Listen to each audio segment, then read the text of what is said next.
want to take you guys back in your minds to just a few short months ago, early spring of 2020.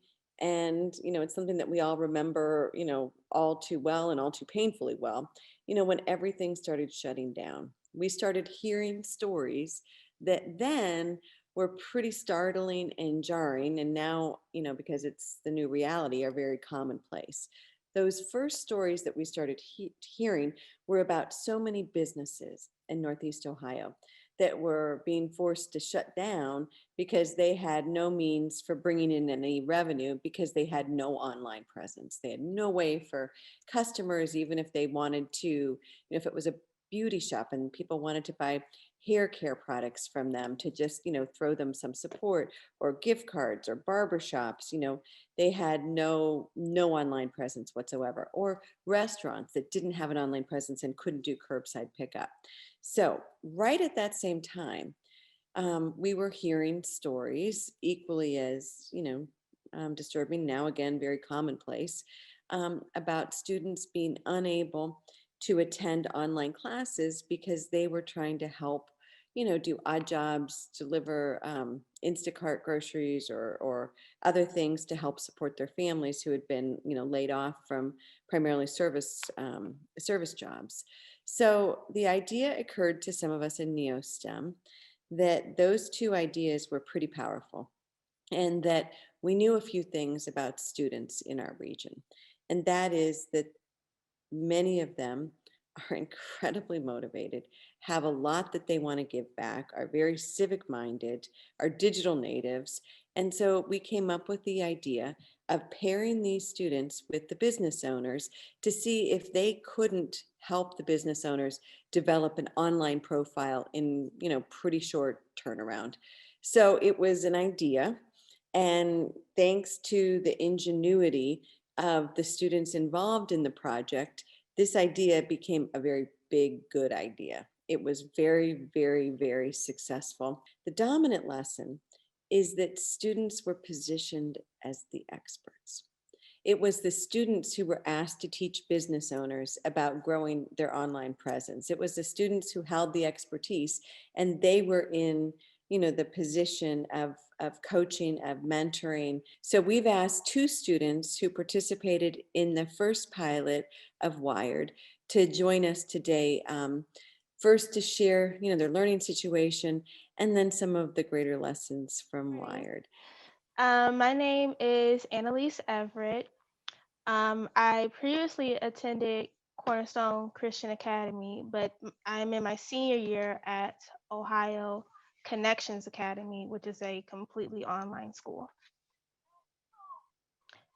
This past school year, especially with COVID breaking out, was pretty tough for me. It was a lot of unknowns, um, and just stuff, happening a lot.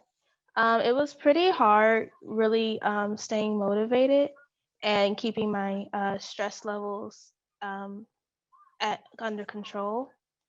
But I was able to work through it. My name is Simone Cummings. I am a sophomore and I attend John Hay Early College. I would say for me, school has been really hectic.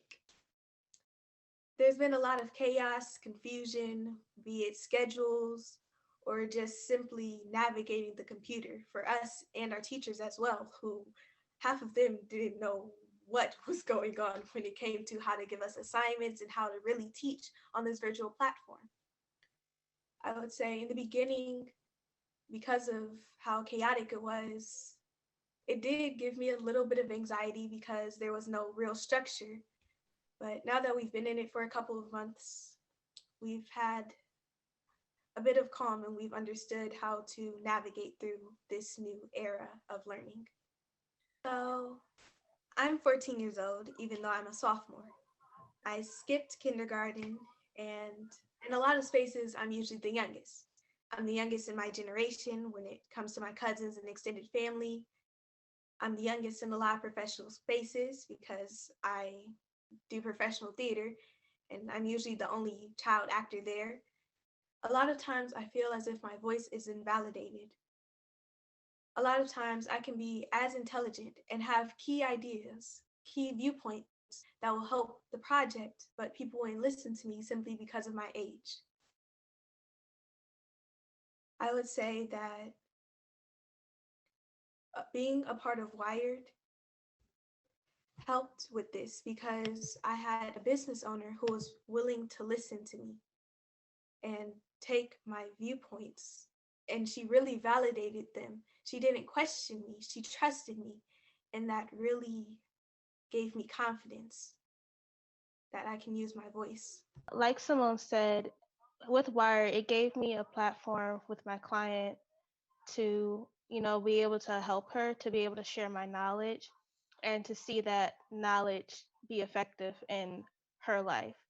That I know that I was able to help her be in a better space with her business, especially because her business is her entire life, and that she's like, in a better place now because I was able to share my knowledge with her.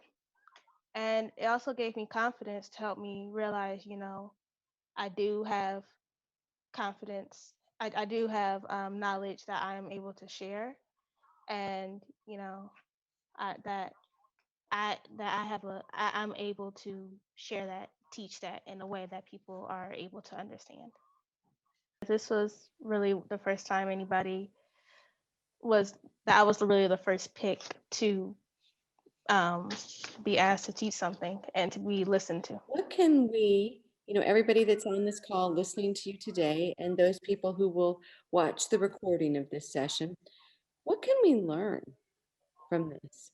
What do we, as shapers of educational opportunities, as people who are committed to remake learning, what should we take away and try to um, replicate for other learning opportunities? Taking away from participating in the first pilot of the Wire program, it taught me to do my due diligence in research. With my client, I didn't just say, "Oh, I don't know," and just like gave up, or I didn't pretend to know the answer. I wanted to make sure I was giving her the right information. So I did. Um, it taught me that I will have to go a thousand steps forward to try and get her the right information, other than saying, "Oh, I don't know," or if I can't, just look it up on Google on the first time I search it, then I'll just give up. It taught me to keep going and to do my due diligence and researching. And another thing it taught me was to allow myself proper time for whatever I need. For example, we had to fill out application for this position to be in Wired, and um, I almost didn't fill out the application because I was super nervous and I didn't allow myself a lot of time for it. But with mentors at Indeed We Code, and they're actually the ones that reached out to me, and Simone gave us this and showed us this opportunity as well. Um, I was able to push forward and to see, I'm gonna need to allow myself time to help my client and to help myself be prepared. Personally, this taught me communication is key because little things that you would think, oh, I might be 5 minutes late, but I could probably make it. Or other misunderstandings could be easily avoided if the second you know that you have a chance of being late, telling the client, yes, I might be 5 minutes late. Is that okay? Does that work with your schedule? That communication has also been seen during this online learning. When an assignment isn't working, you have to say, then my assignment isn't working, or I can't get into your class. Communication is an overall needed skill that I would say as a community we need to work on. Another thing that Wired has helped me with, I would say my sleep schedule. And I know this might seem weird because, I have to go to school. So you would think I'm a morning person, but I am not. I'm the person who has to set 5 or 6 alarms so that I can wake up in the morning. And my mentor from Indeed We Code Miss Wilson can attest to this. There were times when I would wake up a little late and be running behind, and she really helped me get my sleep schedule and my timeliness together, especially in the mornings, which helped me when dealing with my client because there were times when she couldn't meet in the afternoons like normal once she did start opening up a little. My final point would be, as a community, what we can take from it is listening, truly listening.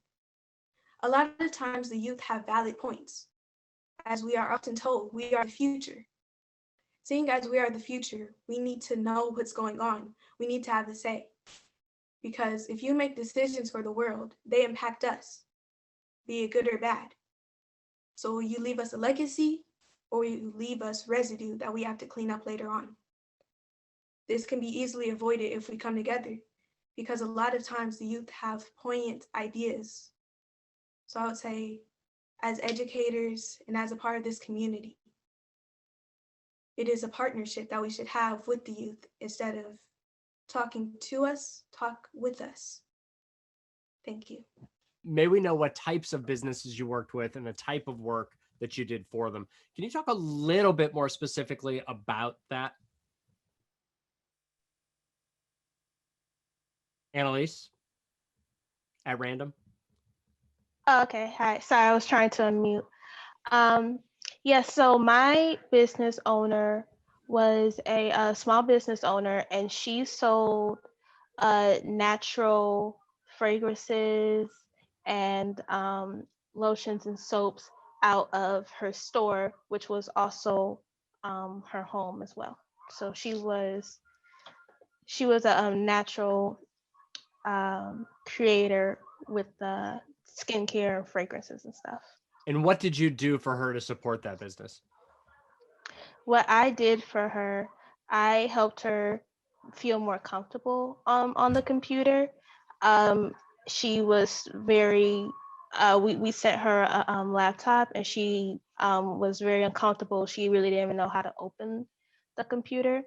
So I was able to, make her feel more comfortable and, kind of get her better in the waters with the computer. I was able to get her help her open up her Gmail account, and I was able to help her feel comfortable sending and receiving emails, and also attaching things to the email so that she can communicate with clients as well, and helping her get a more online presence. Whoops, Simone, that makes a lot of sense. Simone, what about you? What was the company that you worked with? I worked with Mrs. Stewart. She owns a Katika Styles beauty salon. It's a beauty salon on the west side. She mainly targets African American females, but she does a little bit of everything for everyone. She makes her own hair care products as well as does in salon treatments. My job was more of helping her online presence than just getting her online. So she knew the basics of a computer, and she had social media accounts, but she didn't know how to make the social media accounts work for her and in her benefit. So that was more of my role, seeing based off your demographic, which social media sites do you need to put more effort into, and how should you market it to this demographic, and things like that. That's really incredible. I'm going to read one more comment from the chat. Michelle Walton says, Annalise and Simone, you represent yourselves, your families, and indeed we code well. Your leaders and trailblazers, we're so proud of you. You are the present, and we hear you now. So thank you so much for sharing with us. This sounds like it was really an incredible opportunity, one that I wish I had available to share with the students in the districts where I worked in the past.